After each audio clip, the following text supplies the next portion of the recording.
So here we are booted into my machine after going through the install process as well as partitioning our file system a little differently. So the first command I want to look at is to see what my file system actually looks like is I want to look at the mount command. Mount command, first thing it does is it can show me the file systems that are currently mounted, and it can also I can also use that command to mount other file systems to my current tree. Anyways, I look up here. If you remember, go back, watch the other video. I have on my root file system, I have one partition. It's on dev SDA1 SCSI device 1. It's an ext4 file system. Then down here, I said I wanted another partition for my home directory, and there it is. And then I wanted another partition for my var directory. So that's what I see so far. And those are the main ones. There's a lot of other stuff in here that is created by the system by default.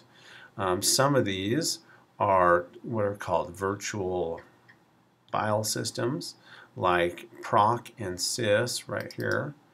These are virtual file systems that are mounted, and if you remember when we viewed the inodes for those, doing ls-lai on slash, we can see that proc and sys have the exact same inode, and we said the only way to have the same inode is if we're on different partitions, and in fact then they are. These are just virtual partitions that are created by the kernel or by the operating system at boot time. So these are not hard disk partitions that I created, but they're different partitions. And then there's some other ones that are created by the operating system for a variety of reasons, but we don't really care about them. Anyway, the next command we can look at is our sudo cfdisk.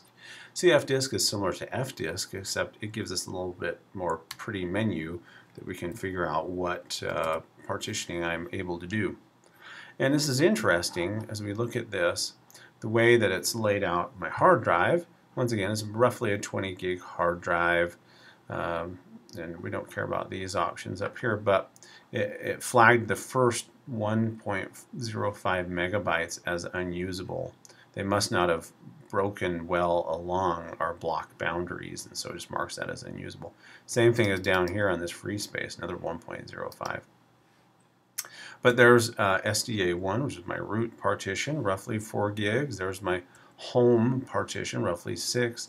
And this was the var file system, which is roughly 2 gigs again. Now my bootable partition is SDA1.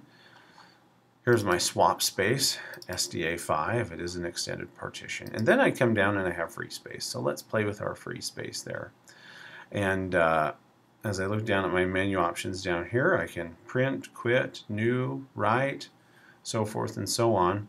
So that's what I'm going to do, but I'm going to break it into a second video.